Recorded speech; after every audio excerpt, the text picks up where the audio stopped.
entendez ma voix? Oui. Vous allez bien? Ça passe tellement vite. J'ai l'impression qu'on a commencé hier et je suis très heureux de passer ces moments avec vous. Vous me faites du bien aussi. Ce qui est bien dans la famille de Dieu, c'est que ça va dans les deux sens.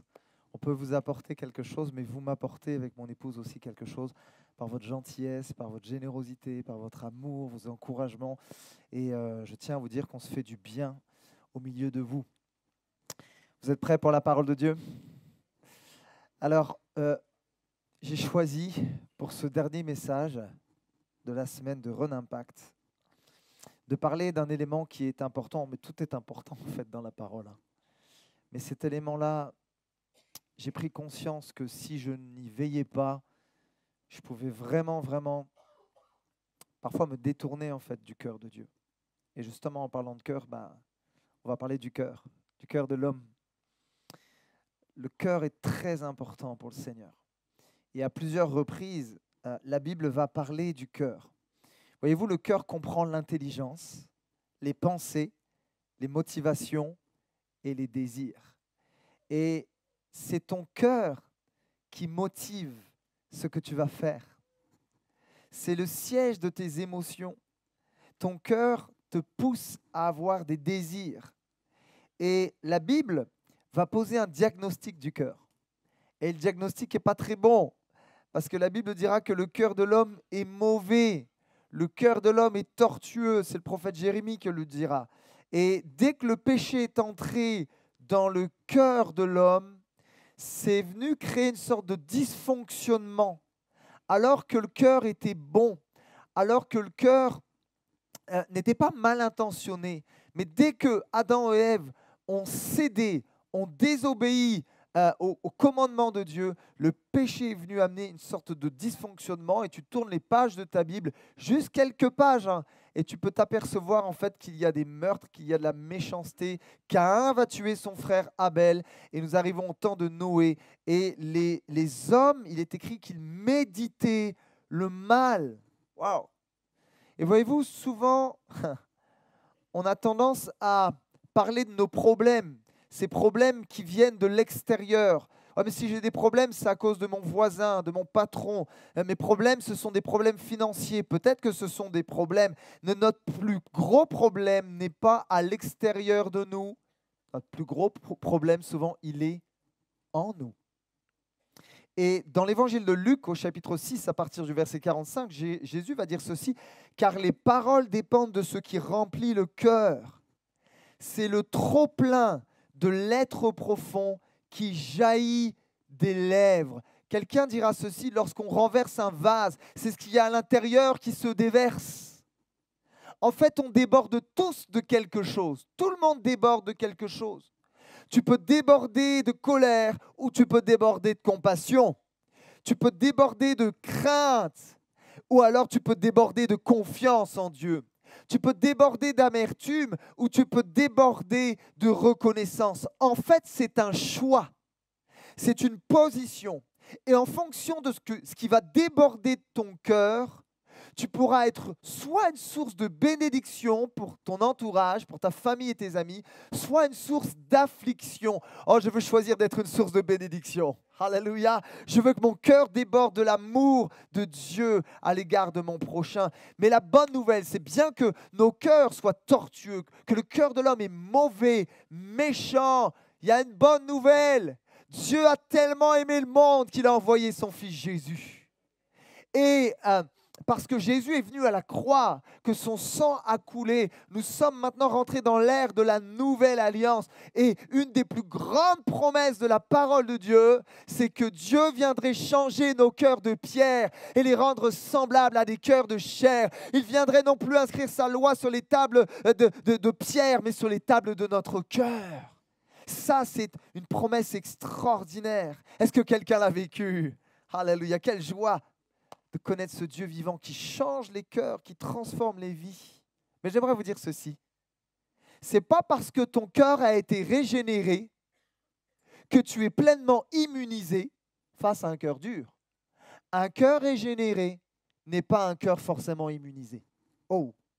Et Dans Proverbe 4, 23, l'auteur dira par-dessus tout, c'est intéressant d'ailleurs, il ne dit pas que c'est optionnel, il dit par-dessus tout. C'est-à-dire qu'il faut que le fait de veiller sur ton cœur, ça soit une priorité dans ta vie. L'auteur est en train de te dire, ne prends pas les choses pour acquis. Il faut que tu veilles soigneusement à chaque instant sur ton cœur. Par-dessus tout, veille soigneusement sur ton cœur, car, qu'est-ce que dit l'auteur? Il est la source de tout ce qui fait ta vie. Waouh! Alors, on va être pratico-pratique ce matin. Et le titre de mon message est celui-ci. Comment protéger ton cœur? Vous voulez savoir comment protéger son cœur? Alors, vous savez, la définition de protéger, c'est mettre quelque chose à l'abri d'un dommage, d'un danger. Et lorsqu'on retourne des siècles et des siècles en arrière, au temps du Moyen-Âge, les hommes vont se mettre à construire des châteaux forts. Château fort, c'est issu du latin castellum, qui veut dire lieu fortifié. Pourquoi on a construit des châteaux forts à cette époque-là? Parce que les peuples barbares ont commencé à déferler sur l'Europe, ce qui a obligé les seigneurs à construire des châteaux fortifiés pour protéger leurs familles et les personnes qui travaillaient pour eux. Et pour éviter que l'ennemi rentre trop facilement dans la demeure de ces personnes-là, de ces seigneurs, on a fait des constructions en chicane, des portes successives, on a construit des herses et des ponts-levis. Et toutes ces choses servaient quelque part de barrage qui rendait difficile l'accès à l'intérieur du château. J'aimerais vous dire ceci. En fait, notre cœur est semblable à ce château fort. Mais à chaque fois qu'on va lever la herse ou ouvrir le pont-levis, j'aimerais vous dire, il y a quelqu'un qui va tout de suite saisir l'opportunité pour rentrer à l'intérieur de ton cœur et, excusez-moi, y mettre le bazar. Cette personne, c'est Satan, c'est le diable. Et Paul était conscient de ces enjeux spirituels. Paul était conscient que le diable est en train de rôder comme un lion, cherchant quelle proie il va dévorer, et qu'à chaque fois que quelqu'un ne cesse que, même si c'est juste entrouvrir la porte, eh bien Satan va s'immiscer, Satan va s'infiltrer dans ton cœur, dans tes pensées, pour y mettre la pagaille. Et Paul, étant conscient de ces enjeux spirituels, va encourager notamment l'église d'Éphèse. On est dans Éphésiens 4, 27, et Paul dira: ne laissez pas accès au diable. La version Parole de vie dira: ne laissez aucune place en vous à l'esprit du mal. Et la version Français courant dira: ne donnez pas au diable l'occasion de vous dominer. Dieu sait que si tu laisses une brèche au diable, il pourra dominer tes pensées et ça impactera même tes actions. Alors mon premier point de ce message, je l'ai intitulé: protéger son cœur, c'est laisser un accès au divin médecin. Ah, je sais qu'on n'aime pas toujours aller chez le médecin, mais parfois il faut y aller. Le psaume 139, 23 dira ceci, c'est David qui parle. Ô Dieu, regarde au fond de mon cœur et connais-moi, examine mes pensées et vois mes soucis. Regarde si je suis sur un chemin dangereux et conduis-moi sur ton chemin, ce chemin qui est sûr pour toujours. J'aime la version Sommer qui dira « sonde-moi ». Arrêtons-nous sur le mot « sonder ». Le mot « sonder », en fait, c'est « creuse ». Viens me scruter. Il y a même un mot qui dira « viens percer », c'est-à-dire découvrir ce qui est caché.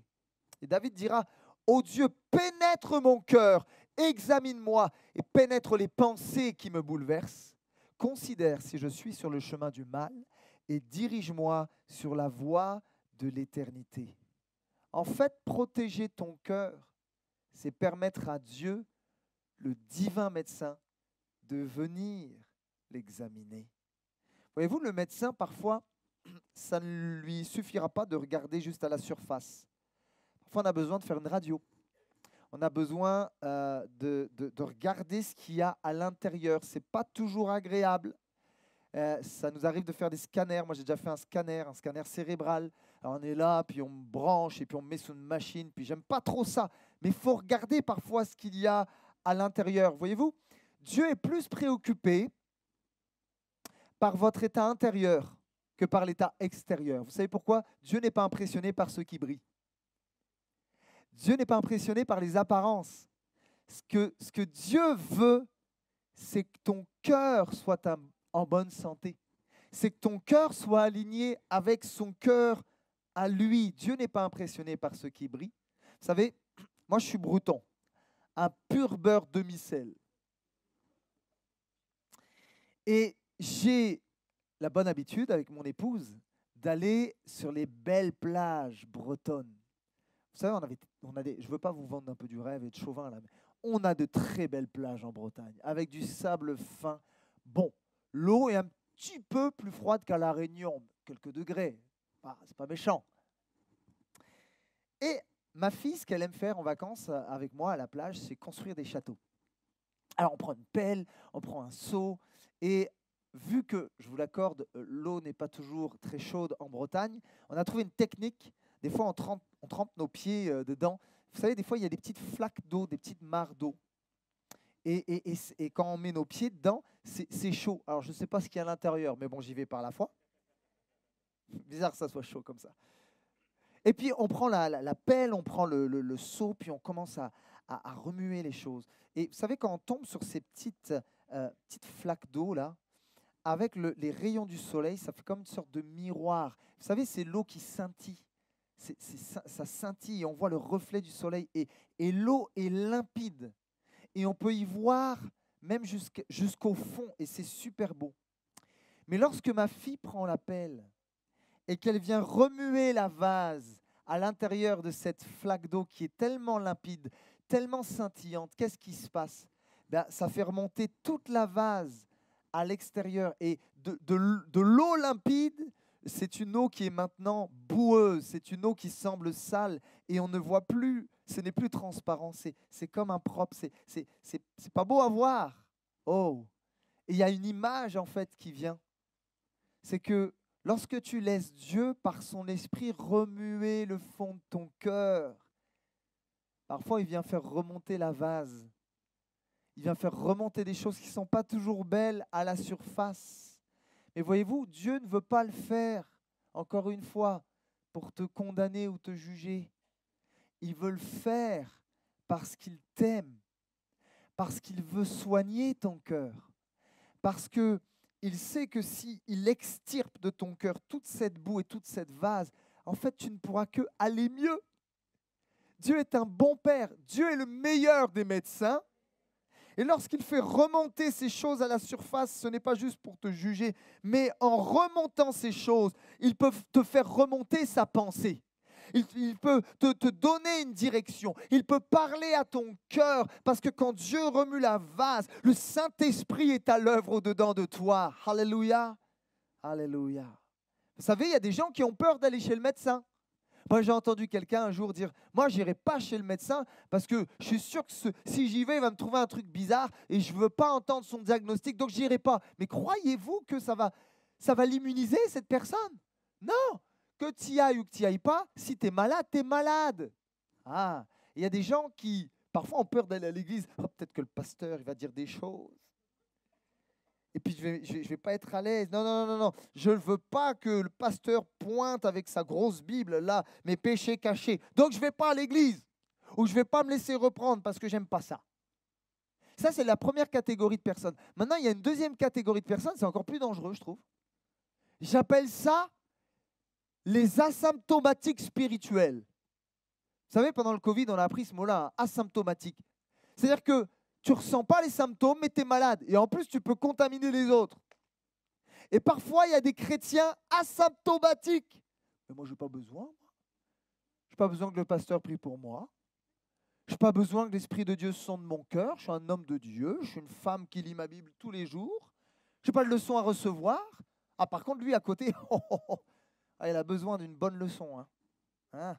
Les asymptomatiques spirituels. Je pense qu'on est tous passés par là à un moment donné de notre vie, si on veut le confesser, si on veut être vrai. Waouh! Mais David va dire, examine-moi. C'est-à-dire qu'il y a une volonté chez David de se laisser examiner par Dieu. Seigneur, Ah, j'ai peut-être une harpe et je compose des beaux chants. C'est extraordinaire. Mais ce n'est pas parce que je compose des beaux chants, que j'ai des dons et des talents, que je n'ai pas besoin que tu viennes m'examiner. Vous savez, la définition d'examiner, en parlant en tout cas d'un médecin, c'est observer quelqu'un, son organisme en détail pour déterminer son état de santé, pour poser un diagnostic.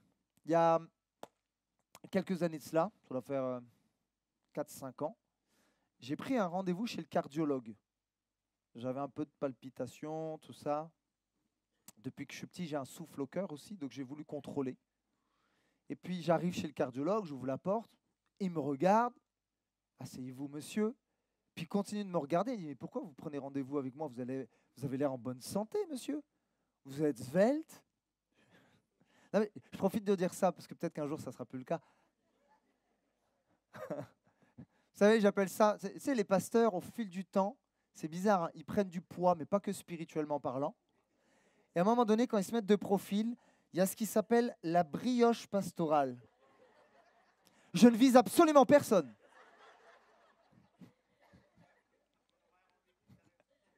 Je crois que je vais passer dans le bureau.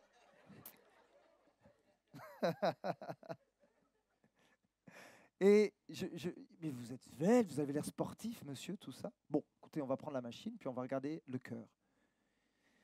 Puis il regarde à l'intérieur, tout ça, puis j'entends les battements de mon cœur. Puis là, il s'arrête et il fait une tête, et ça ne me rassure pas. Et vraiment pas. Il dit, ah, qu'est-ce qu'il y a, monsieur? Et là, je commence à transpirer. Je suis, Seigneur, non, tu ne vas pas me reprendre tout de suite, quand même. Et il me dit, écoutez, monsieur, il y a quelque chose qui m'intrigue. Ah, ouais, ça m'inquiète un petit peu. En fait, je m'aperçois que votre aorte, elle est beaucoup trop élargie. Vous avez une aorte dilatée. C'est quoi le problème, en fait, que mon aorte soit dilatée et soit plus grande? Et en fait, quand l'aorte se dilate, si elle grandit trop, eh bien, elle peut se rompre et c'est ce qu'on appelle la rupture d'anévrisme. C'est ça la rupture d'anévrisme, c'est quand l'aorte en fait lâche parce qu'elle est trop dilatée et ça crée une hémorragie. Et là, je vais voir directement Jésus. Alors, bien que j'aime Jésus, je me suis dit, j'ai quand même une femme et des enfants, je veux quand même un petit peu profiter, Seigneur. Et là, ça a été un petit peu un coup pour moi, j'avais à peine 31 ans. J'aimais beaucoup le foot. J'ai toujours rêvé d'être footballeur professionnel, mais apparemment, ça ne s'est pas passé puisque je suis devenu pasteur. Bon, c'est comme ça. Et le médecin me dit comme ça, vous arrêtez tout effort. Vous arrêtez tout effort. Je vais vous donner des cachets, du bêta-bloquant pour ralentir le rythme de votre cœur parce qu'il bat très fort. Et ça tape contre votre aorte, en fait, et c'est ça aussi qui peut peut-être la dilater un petit peu. Et là, je suis revenu à la maison, j'étais pas bien. J'étais pas bien, j'étais découragé, je comprenais pas pourquoi, alors que je semblais être en bonne santé, quoi. Et puis, j'ai commencé à prendre ce traitement tous les jours, matin, midi, soir. Puis les années passent, peut-être 2-3 ans passent. Et puis, on fait un rassemblement de jeunesse et on avait invité un pasteur qui venait de Norvège. Et puis, ce pasteur racontait tout ce qu'il vivait. C'est un évangéliste et c'est un homme de foi. Et puis, raconter tout ce qu'il vivait avec le Seigneur, c'était extraordinaire. Et moi, je me suis dit, écoute, moi, je vais lui demander de prier pour mon aorte. J'ai envie de dire, qui ne tente rien n'a rien. Hein. Et puis, alors, il y avait la louange, tout ça. Je viens le voir, je lui dis, écoute, est-ce que tu pourrais prier pour moi? Parce que voilà, j'ai l'aorte qui est dilatée. Et si je ne veille pas, voilà, ça peut avoir des conséquences assez fâcheuses. Est-ce que tu peux prier pour moi, frère? Et le pasteur pose sa main sur mon cœur. Puis je me rappelle de sa prière. Et il sait parler aussi français. Il disait, voilà, je commande à cette aorte de revenir à son état normal. Au nom de Jésus. Puis il me regarde comme ça, il me dit, maintenant tu vas aller chez le cardiologue et puis tu vas aller faire les examens. Et quelques mois après, j'avais un rendez-vous chez le cardiologue et puis il me remet sur la machine, tout ça, il regarde à l'intérieur, puis le cardiologue, il me regarde, il me dit, mais en fait, monsieur, mais votre aorte, oui, quoi, mon aorte? Elle est normale. J'ai commencé, elle est normale. Oui, elle est normale, votre aorte, en fait. Écoutez, monsieur, ce qu'on va faire, au lieu de prendre un rendez-vous tous les ans, revenez dans 3 ans, parce que moi je vous le dis, votre aorte, elle est normale. Donc j'ai conclu une chose, c'est que Dieu m'avait guéri. Alléluia. Mais pourquoi je vous parle de ça? Est-ce que je vous parle de ça juste pour vous parler d'une guérison? Gloire à Dieu pour la guérison. Mais en fait, j'ai réalisé quelque chose. Si je n'avais pas laissé le médecin m'examiner, je n'aurais pas pris conscience du problème. C'est parce que j'ai laissé le médecin m'examiner que, oui, j'ai découvert qu'il y avait quelque chose qui n'allait pas.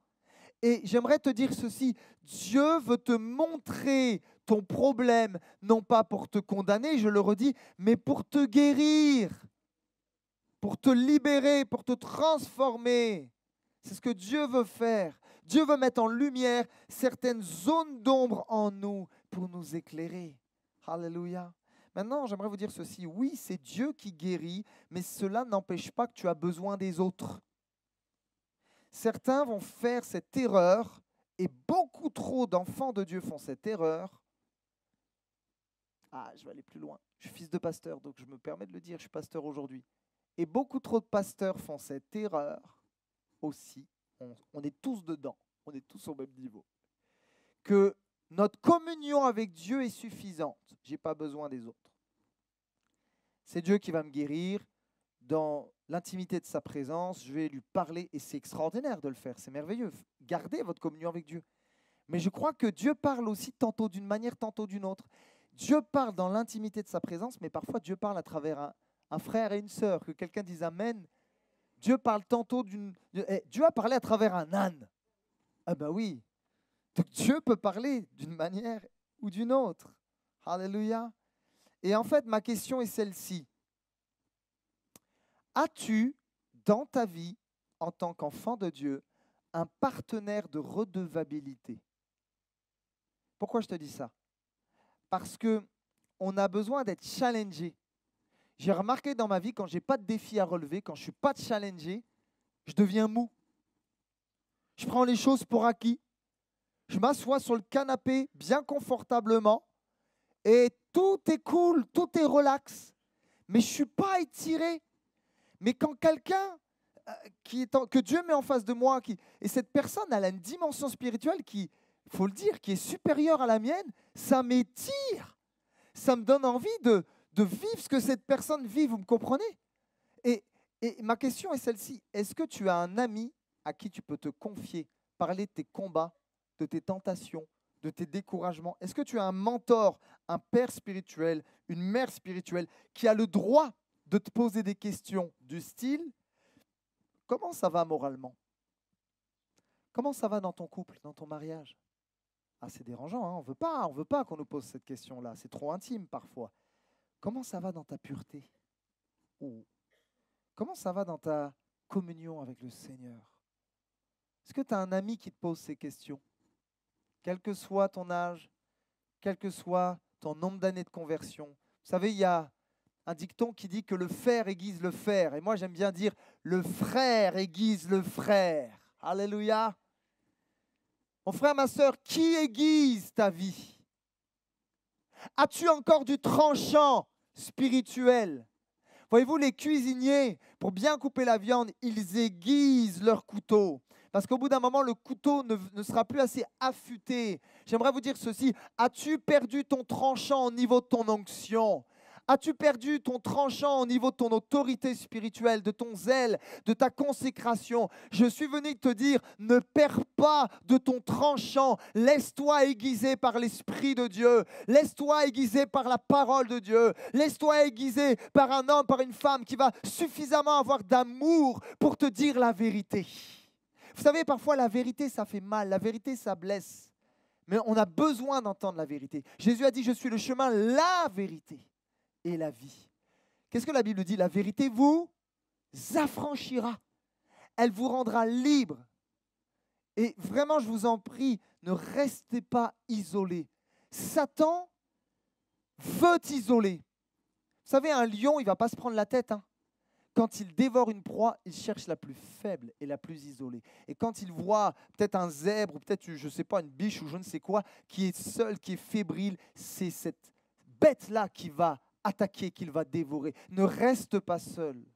Oh, vous allez vous rappeler de ceci. Le frère aiguise le frère.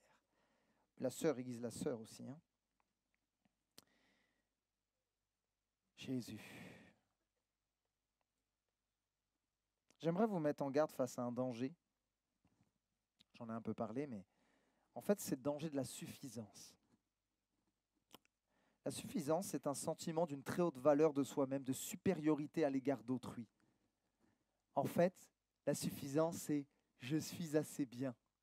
On revient un petit peu à ceux qui sont asymptomatiques spirituellement parlant. Mais pourtant, la Bible nous enseigne que la suffisance, c'est pas bien. En fait, Paul, qui est un fils spirituel dans la foi, Timothée, va l'exhorter à progresser, à vouloir grandir, à jamais s'arrêter en chemin. Il y a un chant qui dit « Ne t'arrête pas en chemin, continue de marcher, continue de courir dans les voies de Dieu. » Pourquoi ? En fait, jusqu'à notre dernier souffle, on est appelé à grandir, à être étiré. Et c'est ce que Paul va dire à son fils dans la foi. Dans 1 Timothée 4,15, il dira « Que tes progrès soient évidents pour tous. » On était dans le jeûne et la prière avec mon épouse il y a quelques mois. Et on a été touchés par ce verset. Dieu nous a saisis. Et vous savez, en fait, j'ai parfois fait des erreurs. Lorsque les gens ne me comprenaient pas, j'essayais de me justifier. Vous savez ?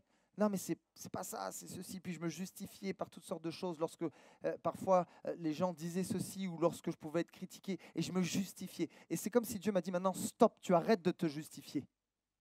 En fait, ce qui est important, que tu sois pasteur, que tu sois chrétien, que tu sois en responsabilité, que tu sois père de famille, que tu sois une maman, qu'importe ou un jeune, ne te justifie plus.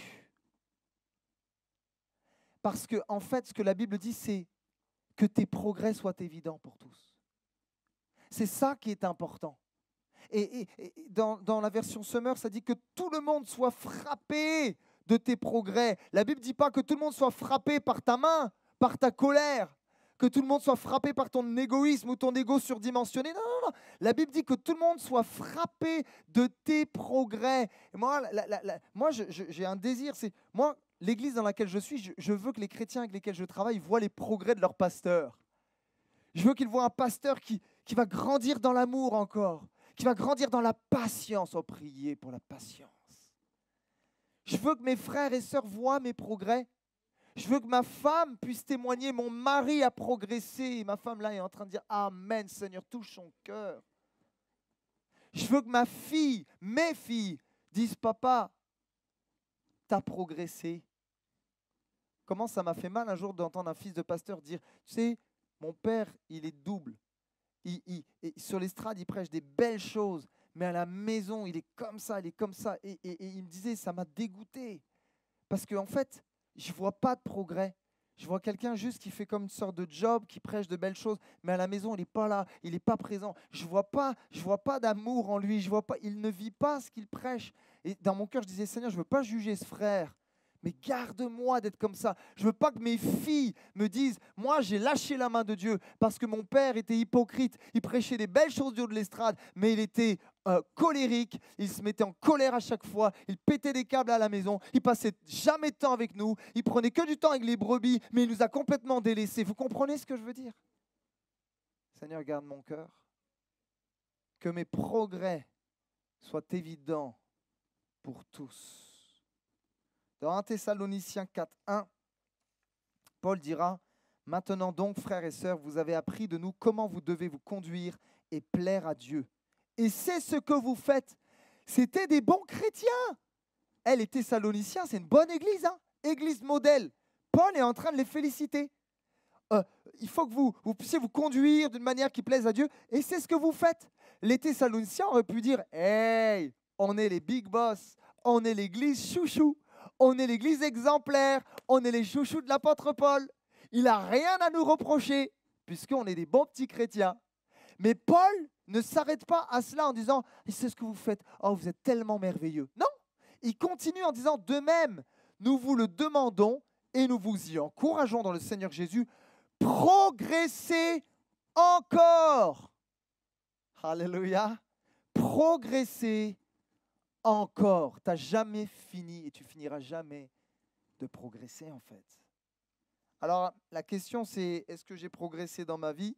Comme je le disais, est-ce que les gens peuvent témoigner que j'ai grandi dans tel ou tel aspect de mon caractère? Et voyez-vous, pour terminer ce premier point, je pense avoir trouvé un antidote à l'autosuffisance.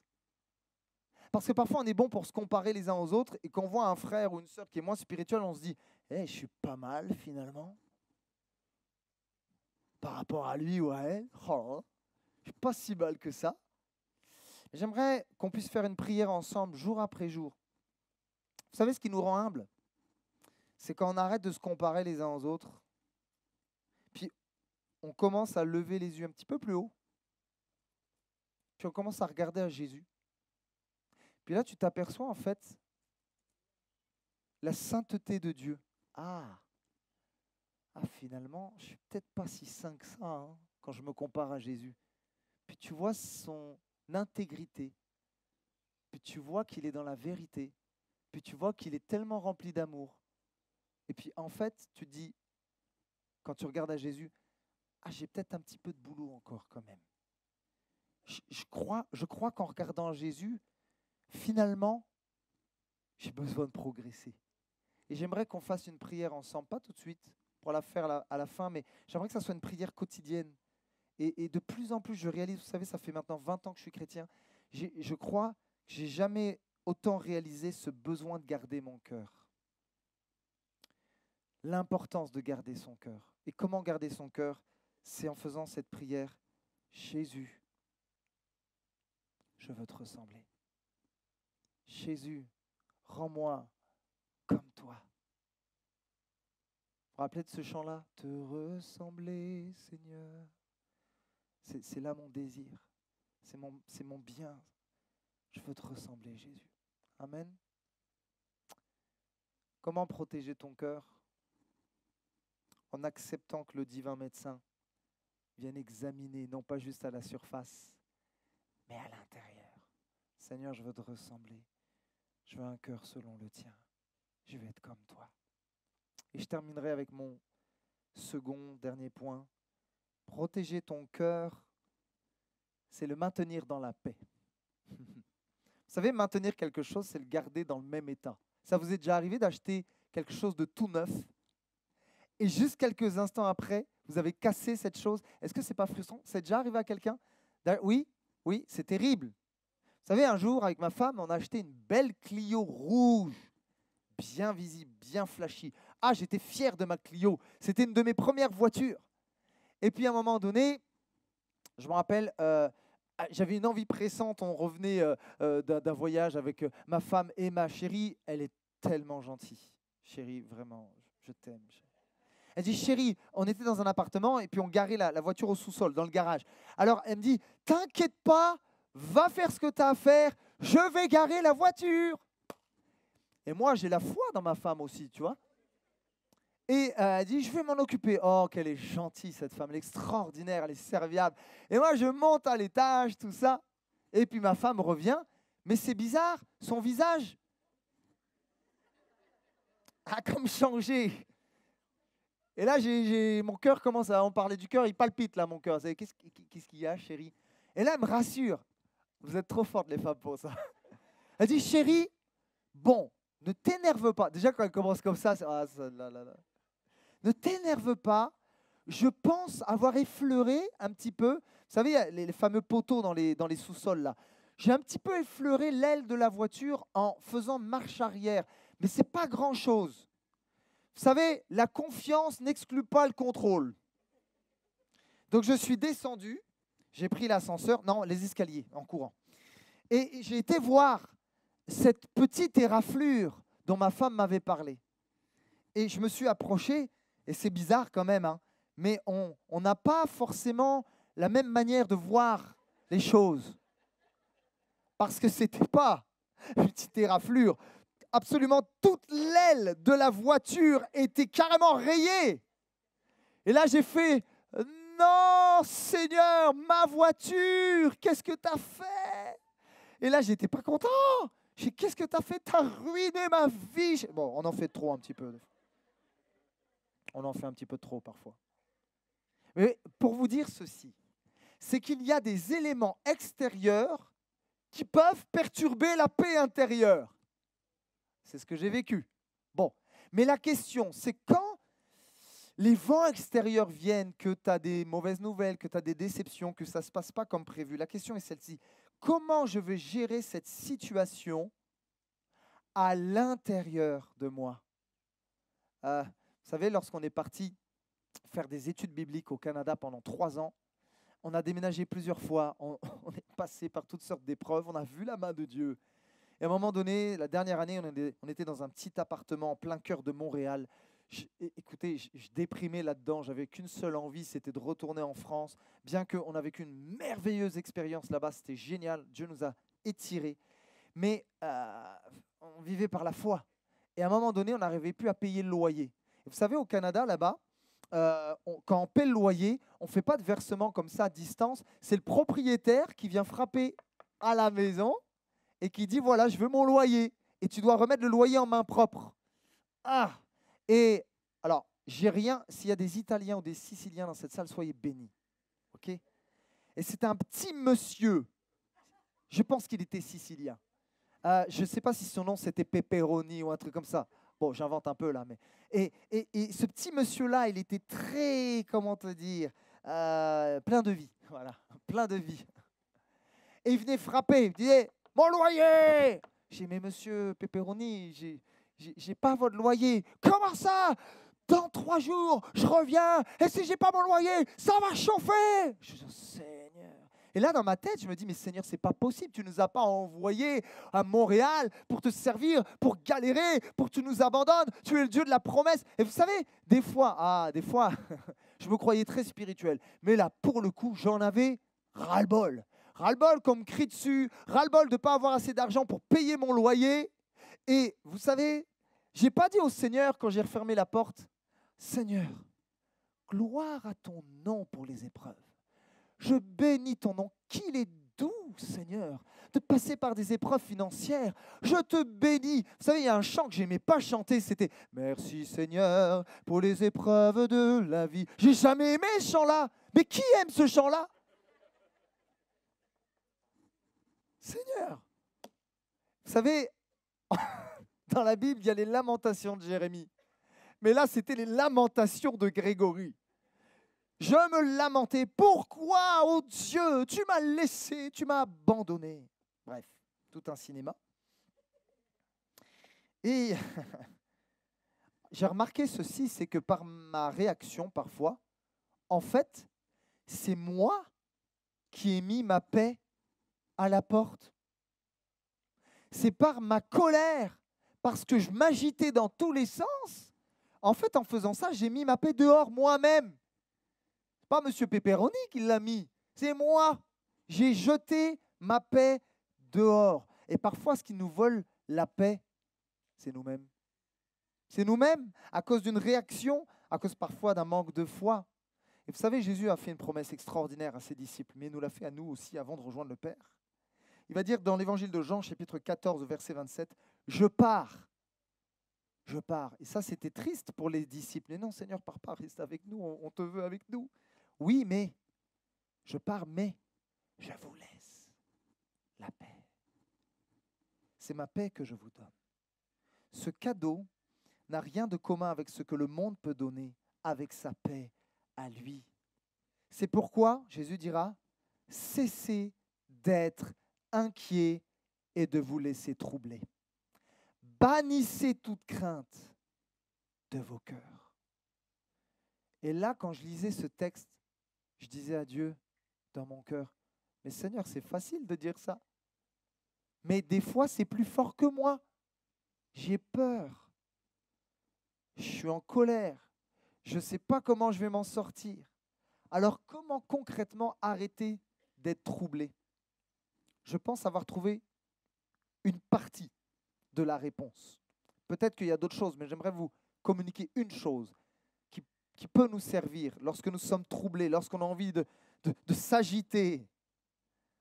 En fait, je crois qu'on a besoin d'apprendre davantage à écouter que de parler. Jésus dira, vous avez des oreilles, mais vous n'entendez pas. Vous savez pourquoi on n'entend pas? Parce qu'on parle de trop. Parce qu'on n'a pas réussi parfois à couper les bruits autour de nous. Le bruit de la peur, le bruit de la colère, le bruit tout court de la télé. Et Dieu nous dit et nous fait ce rappel, tu veux entendre ma voix? Commence par couper les bruits autour de toi pour pouvoir exercer ton oreille à entendre ce que je veux te dire. Vous savez, le premier bruit que Dieu nous demande de couper, je vais vous le dire avec beaucoup d'amour et je me le dis à moi-même, d'accord? Ne le prenez pas personnel. Dieu nous dit aujourd'hui, attention, préparez-vous, ferme ta bouche. Parce que parfois, quand je me lamentais, je n'étais pas capable d'entendre la voix de Dieu. Et parfois, Dieu dit, chut, mais la veilleuse, je veux te parler, arrête de parler, arrête de blablater, je ne peux pas te parler. Et vous savez, Dieu parle aussi dans le silence. Dieu ne parle pas que dans le bruit. Et je crois que David avait compris ce principe parce qu'il va le dire dans le psaume 4-5, il dit, c'est très intéressant, si vous êtes en colère, ne commettez pas de péché, réfléchissez pendant la nuit et gardez quoi? Le silence. Dans la version second 21, ça dit, si vous vous mettez en colère, ne péchez pas, mais parlez dans votre cœur, sur votre lit, et faites silence. C'est assez intéressant parce que dans ce psaume-là, et d'ailleurs on le voit dans plusieurs psaumes, vous avez déjà vu cette expression, c'est une expression hébraïque qui dit « Sélah ». Ça vous dit quelque chose, le Sélah?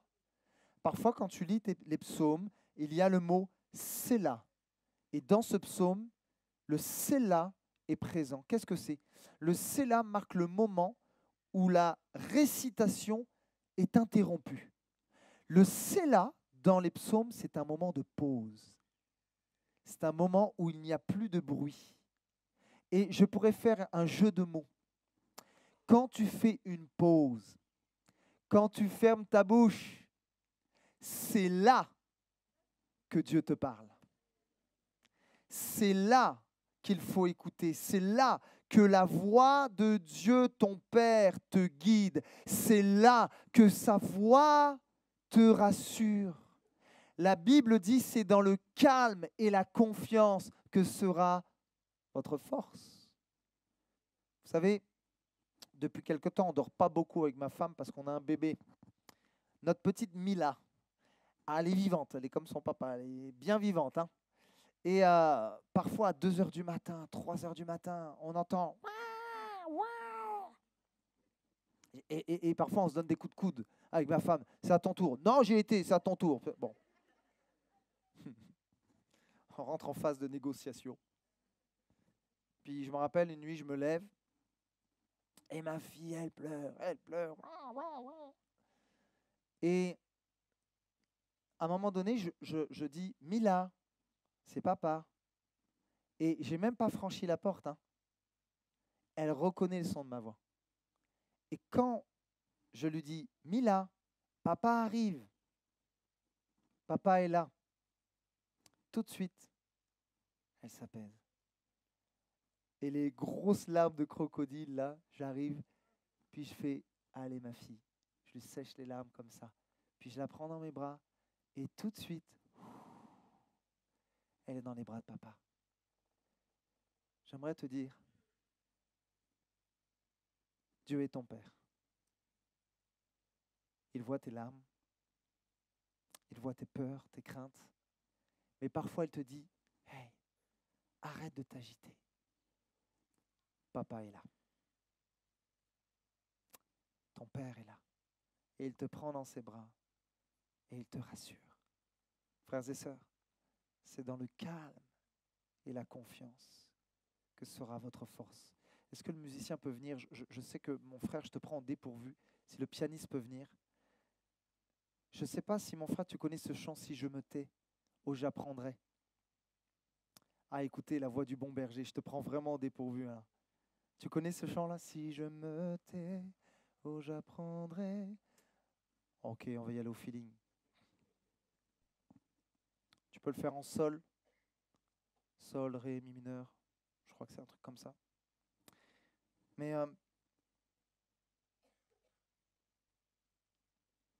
le psaume 37,7 dira « Garde le silence devant l'Éternel et espère en lui ». Ah, je voulais juste qu'on fasse un petit temps de pause. Je ne sais pas si vous connaissez ce chant « Si je me tais » avant de continuer. On va y aller en famille. Tu peux le mettre en sol. Ça fait Si je me tairai, oh j'apprendrai, je crois mi mineur, à écouter la voix du bon berger. Quand je l'entends, oh je comprends qu'il a payé pour ma liberté. Quand je t'ouvre mon cœur, je te vois, Seigneur. Quand je t'ouvre mon cœur, je t'entends me parler. Et ta loi dans mon cœur toujours demeure. Et ta vie à chaque heure coule comme un torrent. Est-ce qu'on pourrait le chanter ensemble? Est-ce qu'on pourrait lever juste nos mains vers le Seigneur en disant « Seigneur, je vais apprendre à me taire. Je vais écouter ta voix, Seigneur. Viens apaiser mon cœur, Seigneur. Alléluia. »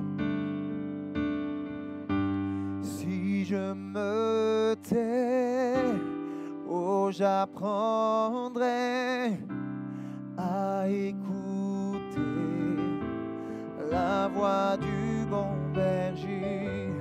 Quand je l'entends, oh je comprends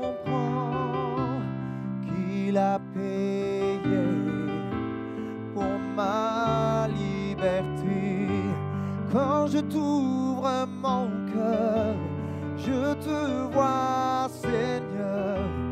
Quand je t'ouvre mon cœur, je t'entends me parler. Et ta loi dans mon cœur toujours demeure. Et ta vie à chaque heure coule comme... Est-ce qu'on pourrait dire une dernière fois? Quand je t'ouvre mon cœur. Quand je t'ouvre mon cœur, je te vois, Seigneur. Quand je t'ouvre mon cœur, je t'entends me parler. Et ta loi dans mon cœur toujours demeure. Et ta vie à chaque heure coule comme un torrent. Alléluia. Alors que le musicien continue de jouer. Alléluia. Vous pouvez juste vous rasseoir. Je voulais juste qu'on passe un moment comme ça. Un moment où on dit au Seigneur, oui, je veux t'ouvrir mon cœur, Seigneur. Toi, le divin médecin, je veux que tu fasses le ménage à l'intérieur de moi. Je veux entendre ta voix. Je veux couper les bruits autour de moi. Je veux être comme cet enfant qui se blottit dans tes bras d'amour. Et je terminerai avec cette courte pensée. C'est une question. Est-ce que tu es prêt à enlever, à retirer les obstacles peut-être qui te bloquent, qui t'empêchent de passer dans une nouvelle dimension, qui t'empêchent d'aller plus loin? C'était le thème de toute cette semaine. Aller plus loin. Le Seigneur veut t'étirer. Le Seigneur veut élargir l'espace de t'attente. Le Seigneur veut t'emmener dans les dimensions de son amour, de sa présence. Mais y a-t-il des obstacles à l'intérieur de ton cœur qui te bloquent? J'ai été interpellé par ce psaume, le psaume 84,6 qui dit Heureux ceux qui trouvent leur force en toi. Ils trouvent dans leur cœur des chemins tout tracés. Et ça m'a interpellé parce que, en fait, un chemin tout tracé, c'est quoi? C'est un chemin frayé. Un chemin frayé, c'est un chemin duquel tout obstacle a été ôté. Ça vous est déjà arrivé de vous balader? Ça peut être dans une forêt ou dans un endroit. Et vous étiez désireux de prendre peut-être un raccourci ou un chemin. Et vous êtes rendu compte que vous ne pouviez pas aller plus loin parce qu'il y avait trop de broussailles. Il y avait trop de ronces. Du coup, vous avez dû faire demi-tour pour emprunter un autre chemin. Moi, ça m'est déjà arrivé. Parce que ce chemin n'était pas débroussaillé. Et en fait, parfois, Dieu ne peut pas aller plus loin avec nous. Vous savez pourquoi? Parce que notre cœur n'est pas débroussaillé. Parce qu'il y a des choses qui font obstacle à l'œuvre du Saint-Esprit en nous. Et on s'étonne parfois qu'on n'y arrive pas, on s'étonne qu'on reste bloqué dans certaines dimensions et qu'on tourne en rond et qu'en fait, alors que certains avancent, alors que certains décollent, moi j'ai l'impression que je tourne en rond, j'y arrive pas, ça bloque. Mais oui, c'est parce que tu n'as pas laissé le Saint-Esprit venir déraciner parfois des mauvaises herbes. Vous savez, quand le chemin est frayé, quand les ronces et les mauvaises herbes sont débroussaillées, vous savez, ça crée des sillons. Dieu, par son esprit, crée des sillons dans ton cœur. Et lorsque le terrain de ton cœur est assaini, lorsque le champ de ton cœur est débroussaillé, déraciné de toutes ces mauvaises herbes, vous savez, ça permet à quoi de circuler? Ça permet à la grâce de circuler. Ça permet à l'amour de Dieu de circuler. Ça permet à la pensée de Dieu de circuler en toi. Alors, ma prière pour ma vie, ma prière pour vous ce matin, Seigneur, trouve en moi des chemins tout tracés à l'intérieur de mon cœur pour que ta pensée, pour que ta présence, pour que ton amour puisse y couler, puisse y circuler. On va se pencher devant le Seigneur, on va courber nos têtes, courber nos cœurs. Alléluia. C'est la dernière de Run Impact, mais ce n'est pas la dernière avec Jésus. Alléluia. Alléluia. J'aimerais faire cet appel. Mon ami, je crois qu'il est temps de laisser le dimanche.